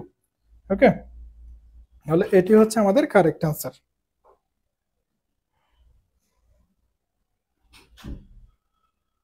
ওকে, তোমরা আনসার করেছো হচ্ছে এখানে আব্রাফাইডাস সাবা, শিব চক্রবর্তী, সবাই হচ্ছে মোটামুটি কারেক্ট আনসারই করেছো, অর্থাৎ সি আনসার। হ্যাঁ, মারিয়াম মিম, হ্যাঁ 18, এটাই ছিল কারেক্ট আনসার। ওকে, ঠিক আছে, তাহলে তোমরা এতটুকু পর্যন্ত বুঝতে পারছো কিনা আমাকে একটু বলো, এর পরবর্তীতে আমরা যাই। এটি আসলে কয় নম্বর প্রশ্ন ছিল সেটাও আমি ভুলে গিয়েছি। আচ্ছা, এক ব্যক্তি বাৎসরিক 12% সরল সুদে, 12% সরল সুদ মানে এটা কার মান? 12% সরল সুদ মানে এটা কিন্তু আর এর মান, পার্সেন্টেজ থাকা মানে এটা আর এর মান থেকে ঋণ নেয় 3 বছর পর। এই যে 3 বছর পর, এটা তাইলে এন এর মান, এন এর মান হচ্ছে 3 বছর, 3 বছর পর সুদ বাবদ 7,200 টাকা পরিশোধ করতে হয়। সুদ বাবদ যে এই যে 7,200 টাকা, এটি কার মান? এটি হচ্ছে আয়ের মান। এখন তার ঋণকৃত আসল টাকার পরিমাণ, তার ঋণকৃত আসল টাকার পরিমাণ মানে কার মান জিজ্ঞেস করছো তোমার থেকে? P equal to what? তুমি তো একটা সূত্রই জানো তাই না, আই ইকুয়াল টু কি, পি এন আর। কি বের করবা? পি। তাহলে আমরা লিখতে পারি এখানে P N R equal to কত? আই। তাহলে আমি এখন পি ইকুয়াল টু কি লিখতেছি? I divided by N R. এখন আই, এই আই এর পরিমাণটা কত একটু দেখো তো, 7,200 টাকা। তাহলে এখানে 7200। এখানে এন এর পরিমাণটা কত? এন এর পরিমাণটা হচ্ছে 3 বছর। আর এর পরিমাণটা কত? আর এর পরিমাণটা হচ্ছে 12%। তোমাকে আমি একটা বিষয় জানিয়ে রাখি, বা তুমি নিজেও জানো, এই যে পার্সেন্টেজটা যখন ব্রেক করবা, তুমি এখানে সরাসরি উপরে 100 লিখে দিলেও হবে। অর্থাৎ সূত্রটা এইভাবে মনে রাখতে পারো যে এই যে তিনটা থেকে যে কোনো একটা মান বের করার জন্য তুমি আই ইন্টু 100 ডিভাইডেড বাই এখানে বাকি দুইটা জিনিস বসাবা। মনে করো পি বসে, পি বের করতে হচ্ছে, তাহলে এন ইন্টু আর বসাবে, 100টা উপরে লিখে দিবা। তখন এখানে তোমার আর ভেজাল হবে না, অর্থাৎ আর এর মানটা যেভাবে আসো ওইভাবে তুমি বসাইতে পারবা। ওকে, তাহলে কত হয় এখানে? কত হয় এখানে হচ্ছে 20,000। ওকে, তাহলে 20,000 মানে হচ্ছে ডি অপশন যেটি রয়েছে এটি হচ্ছে কারেক্ট অ্যান্সার। সাবরিনা, সোমাইয়া, অনন্য, শিব চক্রবর্তী, আমরা রনি, সি। সি কোনটা? এর আগেরটা করছো মনে হয় গৌরব। মারিয়াম মিম, সি করছো। তাহলে আমাদের যে ডি অপশন এটি হচ্ছে আমাদের এই যে 20,000, 20,000টা হচ্ছে আমাদের কারেক্ট অ্যান্সার। বুঝে গেছে? বুঝতে পারছো এতটুকু? ওকে,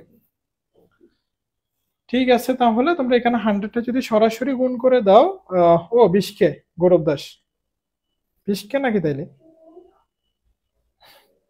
20কে হইলে 20কে আর কি। ওকে, এরপরে দেখো এ এবং বি 3:2 অনুপাতে একটি ব্যবসায় বিনিয়োগ করছে। এরপরে যদি লাভের 5% ধাতব্য খাতে চলে যায়, তবে এ এর লাভের পরিমাণ 855 টাকা। ব্যবসায় মোট লাভের পরিমাণ কত? প্রশ্নটা একটু বুঝো।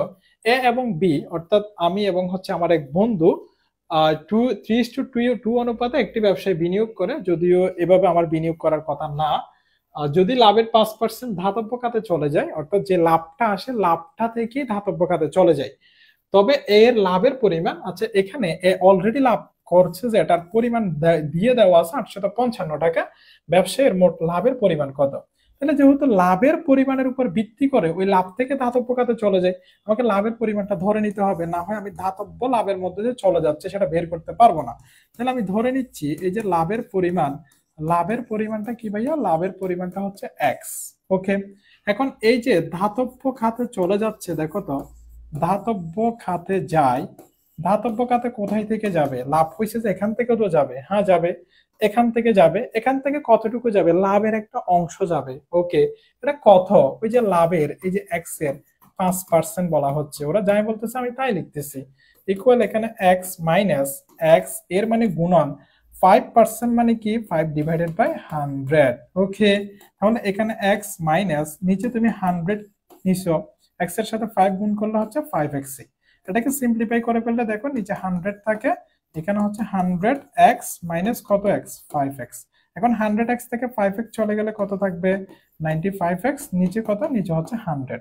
এখন এই যে ধাতব্য খাতে, দেখো ভালোভাবে খেয়াল করবা, ধাতব্য খাতে যায়, ধাতব্য খাতে যায় মানে হচ্ছে আমাদের এক্স থেকে, ও সরি এটা তো ধাতব্য খাতে যায়, যে এটা ভুল লিখছি, এটা ধাতব্য খাতে কোনটা যায়?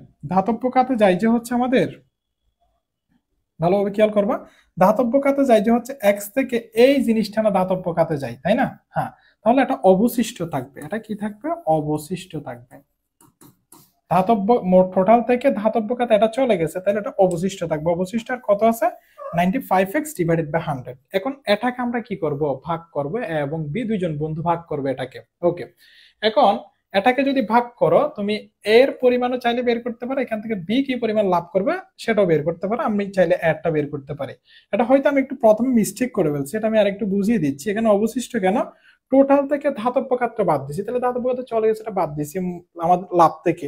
তো ধাতব্য খাতটা বাদ দিলে এখন অবশিষ্ট লাভটা আছে। এই অবশিষ্ট লাভকে ভাগ করবে কে? এ এবং কে? বি।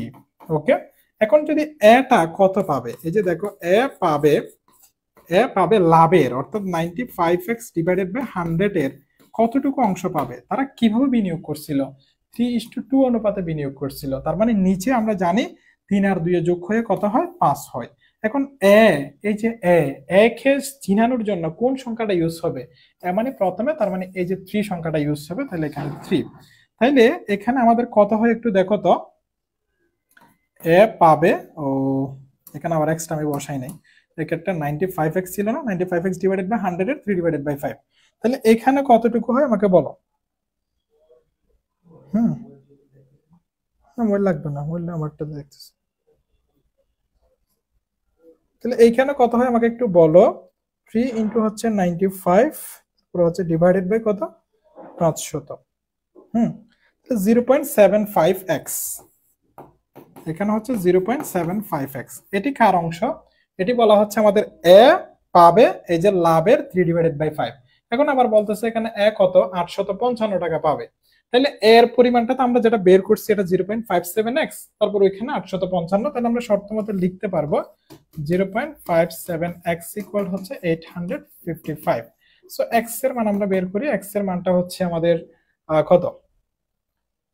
এক্স এর মানটা হচ্ছে 855 ডিভাইডেড বাই হচ্ছে 0.57। হ্যাঁ, 855 ডিভাইডেড বাই 0.57। সো এখানে কত হয়? 1500। 1500। এক্স মানে কি? এক্স মানে হচ্ছে লাভের পরিমাণ। আমাকেও বলছে যে এখানে ব্যবসায় মোট লাভের পরিমাণ কত হবে। সো ব্যবসায় হচ্ছে মোট লাভের পরিমাণ হবে 1500। সো আমি একদম বেসিক থেকে করানোর ট্রাই করতেছি প্রত্যেকটা ম্যাথ, তুমি যাতে ভালোভাবেই বুঝো। ওকে, এখানে 15টা কোয়েশ্চেন ছিল, 15টা কোয়েশ্চেন আমরা সলভ করবো একদম বেসিক কনসেপ্ট থেকে। সো এতটুকু সবাই বুঝছো কিনা আমাকে বলো তো, বা কারো কোনো ডাউট আছে কিনা? মাশাআল্লাহ, তোমরা সবাই হচ্ছে আমার আগে আনসার করতেছো। গৌরব দাস হচ্ছে এখানে 20K, রনি 1500, শিব চক্রবর্তী 1500, সাবরিনা সুমাইয়া অনন্যা, গৌরব দাস 1500 টাকা। ও আদ্রিতা চৌধুরী 1500। এতটুকু পর্যন্ত ভাইয়া তোমরা বুঝছো কিনা আমাকে বলো। হ্যাঁ, কারো কোনো ডাউট আছে কিনা বা কোনো ম্যাথে সমস্যা আছে কিনা একটু দ্রুত জানাও তো। এতটুকু পর্যন্ত আমরা পরবর্তীতে মুভ করবো ইনশাল্লাহ। বলো আবার।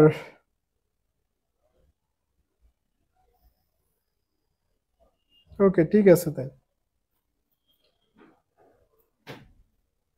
এরপরে দেখো 40টি আর্টিকেলের ক্রয় মূল্য,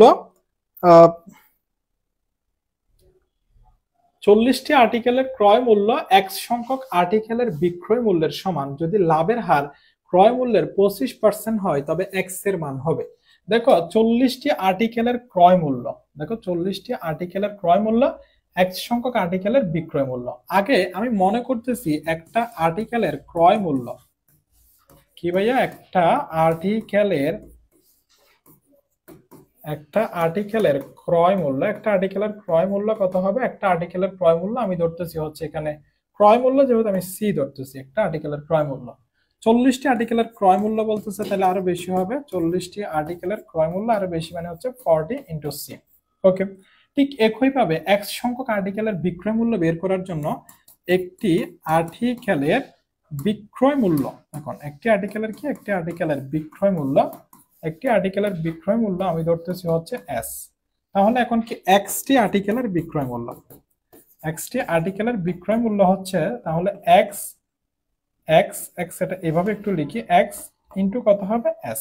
এখন তোমাকে বলা হচ্ছে যে 40টি আর্টিকেলের যেই ক্রয় মূল্য অর্থাৎ 40 ইন্টু সি, এবং এক্স সংখ্যক আর্টিকেলের যে বিক্রয় মূল্য এক্স ইন্টু এস, তারা দুইজন কি হবে, তারা দুইজন সমান হবে। তাহলে আমি একটু এখানে লিখে রাখি 40 into C equal X into S, এই দুইটা সমান। ওকে, এই দুইটা সমান। All clear? Okay, all clear. তোমরা আগে আনসার করতেছো, যাই হোক দুইটা আমরা সমান লিখছি। সমান লিখার পর বলা হচ্ছে যদি লাভের হার ক্রয় মূল্যের 25% হয়, লাভের হার ক্রয় মূল্যের 25% হয়, তার মানে চাইলে আমরা বিক্রয়টা বের করতে পারি। মানে আমি কয় টাকা দিয়ে বিক্রয় করতেছি, এটা বিক্রয় মানে এস, তো তুমি এখানে এস দিতে পারো। এস ইকুয়াল টু যদি লাভের হার ক্রয় মূল্যের 25% হয়, তাহলে দেখো তো আমি যে বিক্রয় করব, বিক্রয় মানে আমি 25% লাভে বিক্রয় করতেছি, মানে আমার ক্রয় মূল্য থাকবে, ক্রয় মূল্যের উপর আরেকটা লাভ থাকবে না? হ্যাঁ, তাহলে ক্রয় মূল্য ভালোভাবে খেয়াল করবা, ক্রয় মূল্য তার মানে সি প্লাস সি এর উপর কত পার্সেন্ট লাভ করতেছি আমি? 25%। এটাই তো বলে দিচ্ছে, তাই না? যদি লাভের হার ক্রয় মূল্যের 25% হয়, তাহলে আমি এসটা বের করতে চাচ্ছি। কেন বের করতেছি এটা একটু পরে বুঝবা। তাহলে C plus C into 25 divided by কত? এখানে 100। তাহলে এখানে যদি লসাগু নাও, নিচে হচ্ছে আমাদের 100 থাকে, এখানে 100 সি প্লাস হচ্ছে এখানে 25 সি। তাহলে এখানে দেখা যাচ্ছে 125 সি ডিভাইডেড বাই হচ্ছে 100, এটা হচ্ছে আমাদের বিক্রয়, অর্থাৎ এই যে বিক্রয়ের পরিমাণ 125 সি ডিভাইডেড বাই 100, এটা হচ্ছে বিক্রয়ের পরিমাণ। এখন এই যে এস, এস এর মানটা তুমি কত পাইছো? 125 সি ডিভাইডেড বাই 100। হ্যাঁ, এটা আবারও বুঝো, বিক্রয় তুমি কয় টাকা দিয়ে বিক্রয় করবো? যে আমার ক্রয় মূল্যের উপর 25% লাভ হয়েছে। দেখো তো আমি 100 টাকা দিয়ে একটা জিনিস ক্রয় করে 25% লাভে বিক্রয় করা মানে 125 টাকা না? হ্যাঁ, তাহলে ক্রয় মূল্যও থাকবে বিক্রয় মূল্যের মধ্যে, ক্রয় মূল্যের উপর যে 25% লাভ সেটাও থাকবে, তখন 125 বোঝাচ্ছে। তাহলে এই যে বিক্রয় দিচ্ছে, তার মানে এটা এস এর মান। তাহলে দেখো তোমাকে বলা হচ্ছে এখানে তবে এক্স এর মান কত হবে। দেখো এখানে 40 ইন্টু সি আছে, এখানে এক্স এর মান আমরা বের করব ইনটু এস এর মান কত? 125 C divided by 100, 125 C divided by কত? 100। তাহলে এখানে দেখো একটু 40, এই C cancel, okay, equal X into এখানে যদি তুমি 25 দ্বারা কাজ করো, 5 25 হচ্ছে 100, আমি নিজে নিজে করে ফেলতেছি, 4 25 হচ্ছে 100। তাহলে এখানে 40 ইনটু হচ্ছে 5x ডিভাইডেড বাই কত? 4। সো এখানে 5x ইকুয়াল টু দাঁড়ায় হচ্ছে 4 4 16 অর্থাৎ 160। সো x ইকুয়াল টু হচ্ছে 160, এখানে হচ্ছে 5 3 5 হচ্ছে 15, আর এখানে হচ্ছে 5 2 10 অর্থাৎ 32। x এর মান কত? x এর মান হচ্ছে 32। তোমাকে বলা হচ্ছে x এর মান কত হবে, তাহলে x এর মান কত হয়? x এর মান হচ্ছে 32। ওকে, 32। তোমার উত্তরগুলো স্লো আসতেছে না তো, তোমার উত্তরগুলো তো আরো ভালো মতো আসতেছে। সাবরিনা, সোমাইয়া, অনন্যা, এখানে 32, শিব চক্রবর্তী, তোমার উত্তরগুলো হচ্ছে একটু দ্রুত আসতেছে, আমি দেখতেছি, স্লো আসতেছে না।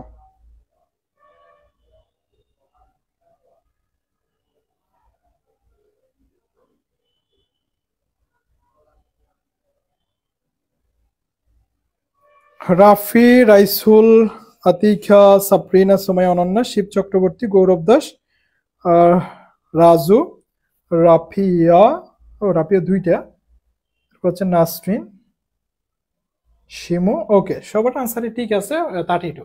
সো তোমরা তো পারতইছো। হ্যাঁ, যে আমাদের সি ইউনিটের কোয়েশ্চেন, এই কোয়েশ্চেনটা তো ভালো মতো সলভ করতে পারতেছো, তার মানে বোঝা যায় তোমাদের প্রিপারেশনটা আলহামদুলিল্লাহ ভালো। 20টি সংখ্যার গড় হচ্ছে 0, ওই সংখ্যাগুলোর মধ্যে সর্বোচ্চ কয়টি সংখ্যা শূন্যের চাইতে বড় হতে পারে? দেখো 20টি সংখ্যার মধ্যে গড় কত? গড় হচ্ছে 0। আমরা গড়ের সূত্রটাতে একটু ফিরে যাচ্ছি। গড় ইকুয়াল টু আমরা কি জানি? গড় ইকুয়াল টু আমরা জানি সমষ্টি ডিভাইডেড বাই রাশির সংখ্যা। সমষ্টি ডিভাইডেড বাই কি সংখ্যা? সমষ্টি ডিভাইডেড বাই রাশির সংখ্যা। এখানে 20টি সংখ্যার গড় কত? গড় হচ্ছে 0। এখানে সমষ্টিকে আমরা জানি না।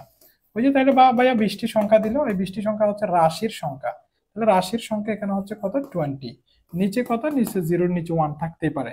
তাহলে 1 এর সাথে সমষ্টি, 0-এর সাথে 20 গুণ, তাহলে সমষ্টি ইকুয়াল হচ্ছে আমাদের 20 ইন্টু কত? 20 ইন্টু 0। 0-এর সাথে যে কোনো সংখ্যা যদি তুমি গুণ করো 0 হয়ে যায়। তার মানে আমরা দেখতে পাচ্ছি 20টি সংখ্যার সমষ্টি আসতেছে 0। ওই 20টি সংখ্যার মধ্যে সর্বোচ্চ কয়টি সংখ্যা শূন্যের চাইতে বড় হইতে পারবে? কয়টি সংখ্যা শূন্যের চাইতে বড় হইতে পারবে?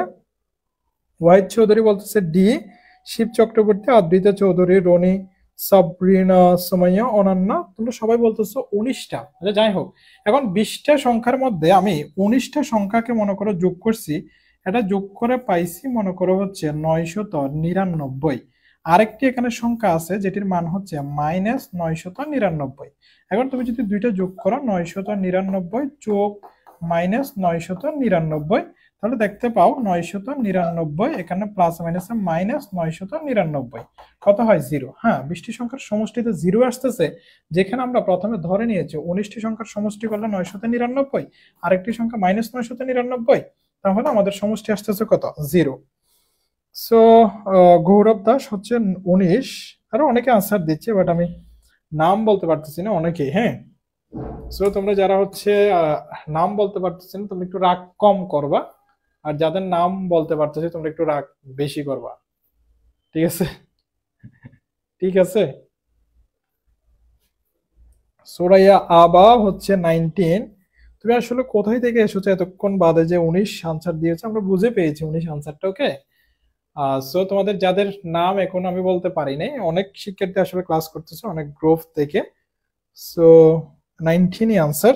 ঠিক আছে, তোমরা একটু রাগ কম করবা, আর যাদের নাম বলা হয়েছে তোমরা একটু রাগ বেশি করবা আমার প্রতি। আচ্ছা, এখন আমি নির্বাচনের কাছে যাচ্ছি। নির্বাচনে এখানে অনেকে তো হচ্ছে প্রার্থী হবা, তাই না? হ্যাঁ, তাহলে নির্বাচনে প্রার্থী হইলে তোমাকে কি করতে হবে সেটা তোমাকে জানা লাগবে। সো একটু দেখো নির্বাচনের মধ্যে বৈধ ভোট কিভাবে হয়, অবৈধ ভোট কিভাবে হয়। একটি নির্বাচনে দুই প্রার্থীর মধ্যে একজন বৈধ ভোটের 65% পায়, মোট ভোটের 20% হচ্ছে অবৈধ, অর্থাৎ 20%। যদি মোট ভোটার সংখ্যা 7,500 হয়, তাহলে অপর প্রার্থীর বৈধ ভোটের সংখ্যা কত? আগে দেখো ভোটের সংখ্যা কত, ভোটার বলতে পারে অথবা ভোটের বলতে পারে। মোট ভোটের সংখ্যা কিন্তু 7,500। 7,500, এখান থেকে বলা হচ্ছে মোট ভোটের 20% অবৈধ ভোট। তাইলে দেখো অবৈধ ভোট, আগে অবৈধ ভোটকে বাদ দাও, আমার যেহেতু বৈধ ভোট বের করতে হবে। অবৈধ ভোট সমান 7,500 এর কত পার্সেন্ট? 20%। 20%, তাহলে এখানে 7500, এর মানে গুণ 20%, মানে 20 ডিভাইডেড বাই হচ্ছে 100। এখানে দুইটা জিরো ক্যান্সেল, তাহলে এখানে হচ্ছে আমাদের কত হয়? 75-এর সাথে তুমি যদি 20 গুণ করো তাহলে হচ্ছে 1500 না? হ্যাঁ, 1500। ওকে, তাহলে 1500 হচ্ছে অবৈধ ভোট। তাহলে এখন আর বৈধ ভোট কয়টা থাকবে? বৈধ ভোট থাকবে 7,500 থেকে অবৈধ ভোট 1500 থেকে বাদ দিতে হবে, তার মানে আর থাকবে 6,000 বৈধ ভোট। আচ্ছা, 6,000 ভোট থেকে এখন দুইজন প্রার্থী পাব। এখানে দেখো দুই প্রার্থীর মধ্যে একজন মোট বৈধ ভোটের 65% কি গেছে? নিয়ে গেছে, তার মানে ও জিতছে, সেটা আমরা বুঝতেছি। 65% যেহেতু নিয়ে গেছে, তাহলে প্রথম জন পায় হচ্ছে আমাদের 6,000-এর 65%। তাহলে 65% মানে এখানে কত হয়? 3900 না? হ্যাঁ, তাহলে দ্বিতীয় জন কত পাবে? দ্বিতীয় জন পায় হচ্ছে 6,000 থেকে 3900-কে বাদ দিতে হবে, অর্থাৎ এখানে হচ্ছে 2100 দ্বিতীয় জন বৈধ ভোট পাবে। অনেকের নাম আসলে আমি যে বলতে পারতেছি না, আমার কিন্তু সামনেও আসতে দেখতেছি। যাই হোক, শিব চক্রবর্তী, রনি, সাবরিনা, সোমাইয়া, অনন্যা, রাপি, তারপর হচ্ছে রাফসান, অনেকদিন পরে তোমাকে দেখতেছি। রাজীব, ওকে, রাইসা, রনি কিন্তু অনেক সুন্দরভাবে ব্যাখ্যা দিয়ে করেছে, তোমাকে ধন্যবাদ। 2100 আনসার। সো তোমরা যেটাই বলবে এটাই হচ্ছে আমি আনসার হিসেবে কাউন্ট করতেছি, তাহলে আমাদের 2100 হচ্ছে আনসার। এর পরবর্তী আমাদের কি ম্যাথটা আছে একটু দেখো।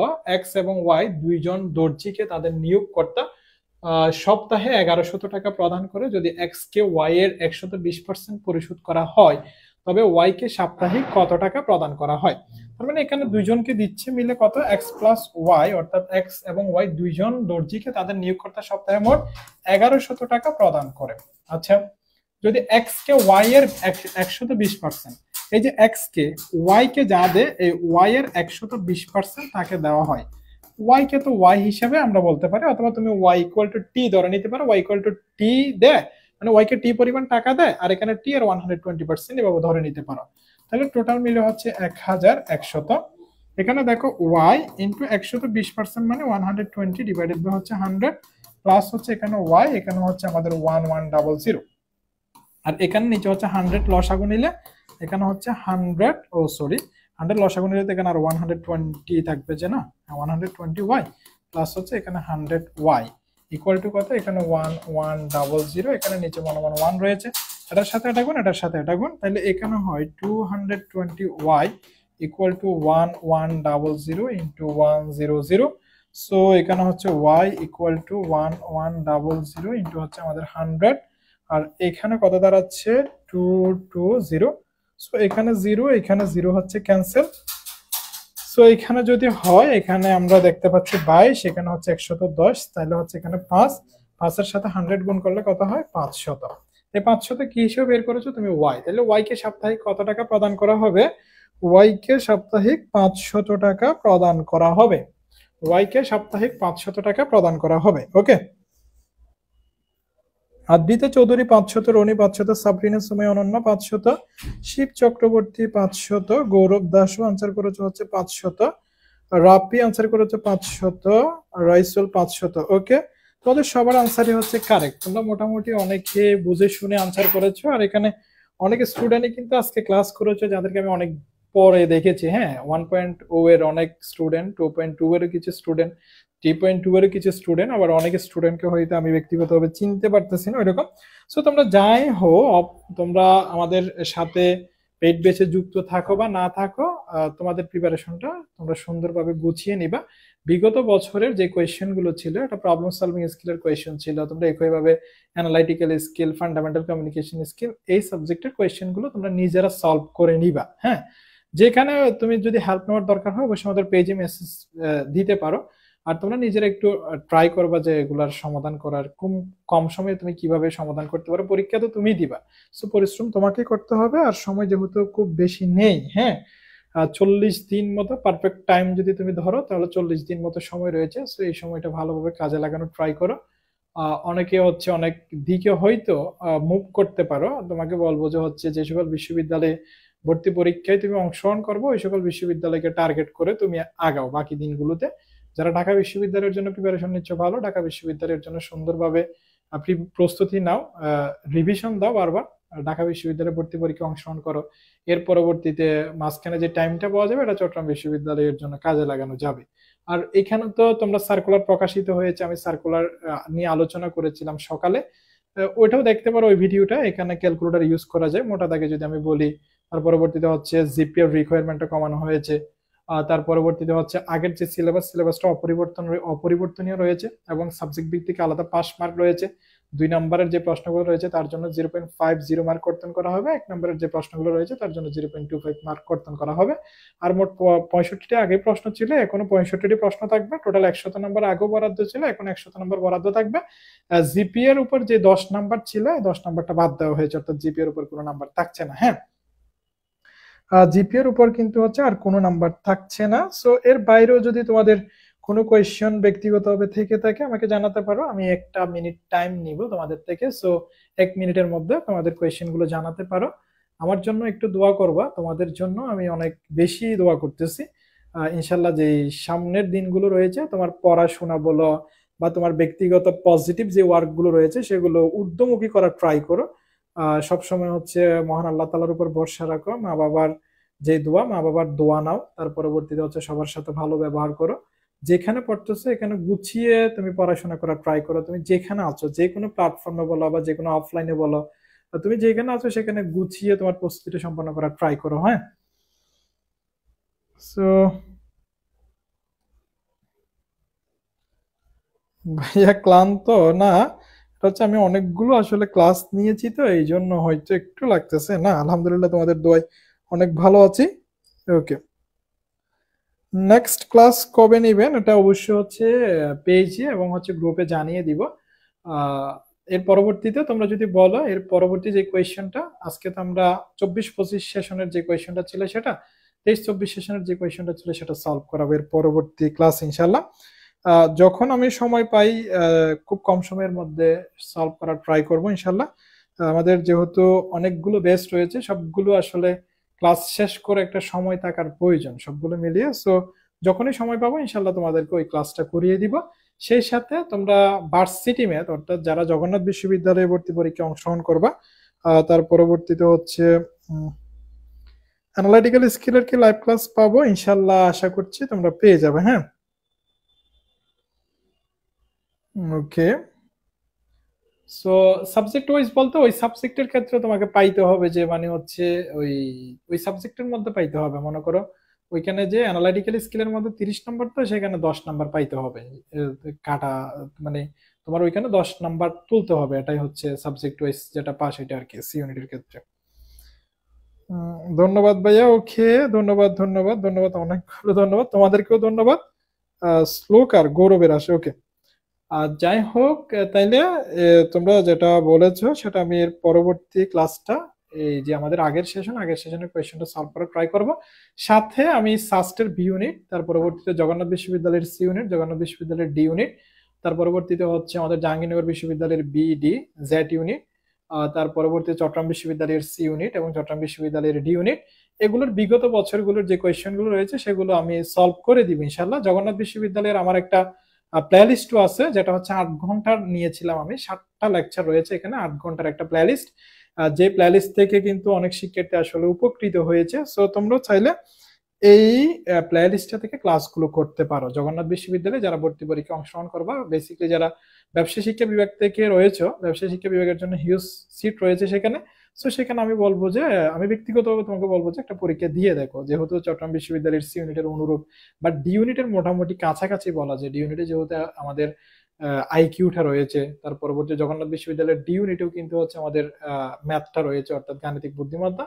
সো সেই জায়গা থেকে আমাদের আমার ব্যক্তিগত একটা ভার্সিটি ম্যাথ কোর্সও রয়েছে, সেখানেও চাইলে তোমরা যুক্ত হতে পারো যদি তোমাদের ভালো লাগে, বা যদি তোমাদের কোয়েশ্চেন গুলো সলভ করা লাগে, আমি এগুলো হচ্ছে আমরা ফ্রিতে ইনশাল্লাহ দিয়ে দিব, মানে কোয়েশ্চেন গুলো সলভ করাবো।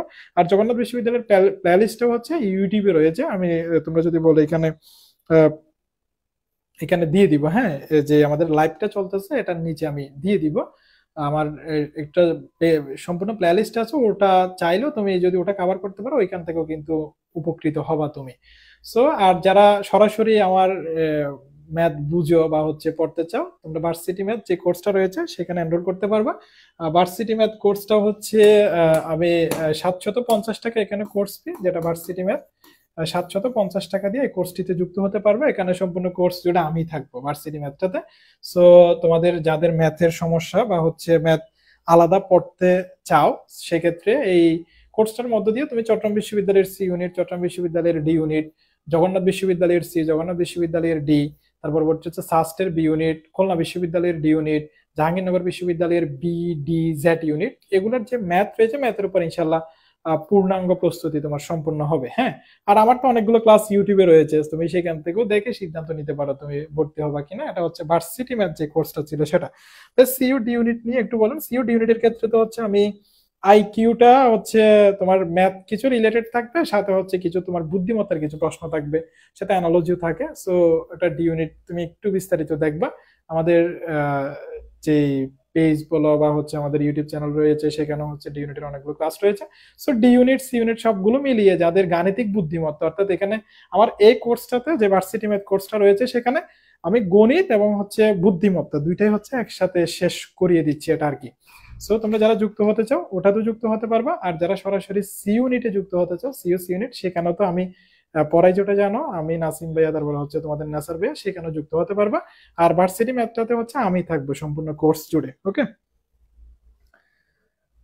সি ইউনিটের থেকে হার্ড হয় না, সি ইউনিট থেকে হার্ড হয় না, তবে এখানে বুদ্ধিমত্তার কিছু কোয়েশ্চেন থাকে। হ্যাঁ, বুদ্ধিমত্তার কিছু কোয়েশ্চেন, যেমন সিরিজ কম্বিনেশনের কিছু কোয়েশ্চেন থাকে, তার পরবর্তীতে হচ্ছে ওই যে দূরত্ব রিলেটেড কিছু কোয়েশ্চেন থাকে, ঘড়ি থেকে হইতে পারে, তারপরে হচ্ছে চক্কা অর্থাৎ লুডো যে খেলো সেখান থেকে হইতে পারে, ব্লাড গ্রুপ থেকে হইতে পারে, বা হচ্ছে তোমার দাদার বাবা, ওই টাইপের কিছু কোয়েশ্চেন রয়েছে সেগুলো। যারা সরাসরি ওই ডি ইউনিটের আইকিউ বলো, সি ইউনিটের ম্যাথ বলো বা ম্যাথ রিলেটেড যা রয়েছে, ভার্সিটি ম্যাথ কোর্সটাতে আমি শেষ করতেছি ইনশাল্লাহ। সো তোমরা যারা যুক্ত হবে ওই কোর্সটিতে যুক্ত হতে পারবো, আর সরাসরি যদি সম্পূর্ণ সি ইউনিটটাতে যুক্ত হতে চাও সি ইউনিটটাতে যুক্ত হয়ে যাবা। আইকিউ লাইভ ক্লাস হবে না ভাইয়া, ওটা আমি শেষ করে দেওয়ার ট্রাই করবো ইনশাল্লাহ। হ্যাঁ, কোডিং টু কোডিং রয়েছে, ওটা হবে হবে হবে, এটা নাসিম ভাই ক্লাস নিবে ইনশাল্লাহ। সো সবার জন্য অনেক দোয়া, অনেক শুভকামনা রইল। তোমাদের সবার সাথে আজকের এই ক্লাসটি করে আমারও ভালো লাগছে, এবং তোমরা সবাই ভালো মতো আনসার করেছো। হ্যাঁ, সবাই প্রত্যেকটা আনসারই কারেক্ট করেছো। সবাই যদি ভালো মতো এরকম স্বতঃস্ফূর্তভাবে আনসার করে, এটা আমারও ভালো লাগে। দিন শেষে ইনশাল্লাহ ভালো একটা জায়গায় তোমরা যাও, সেটি আমরা চাই। তুমি ফ্রিতে হোক পেইড হোক যেখানে থাকো না কেন, যেগুলো হচ্ছে তোমার নেওয়া দরকার, অর্থাৎ অপরচুনিটি গুলো, সেগুলো তুমি নিয়ে নিবা। এগুলো আমরা ট্রাই করতেছি। আমি ব্যক্তিগতভাবে ট্রাই করি যে সব যে সেশন রয়েছে সেশনের কোয়েশ্চেন গুলো সলভ করে দেওয়ার জন্য, অন্তত মানে পেইড বেসের তো অনেকগুলো বেস রয়েছে, সেগুলো পড়ানোর পরে এটা ট্রাই করি। সো তোমাদের যদি সবার দোয়া থাকে তাহলে ইনশাল্লাহ আমি শেষ করাই দিব। নমস্কার ভাই। ওকে, ঠিক আছে, তাইলে ধন্যবাদ সবাইকে। আসসালামু আলাইকুম। আমাদের দেখা হচ্ছে এর পরবর্তী লেকচারে।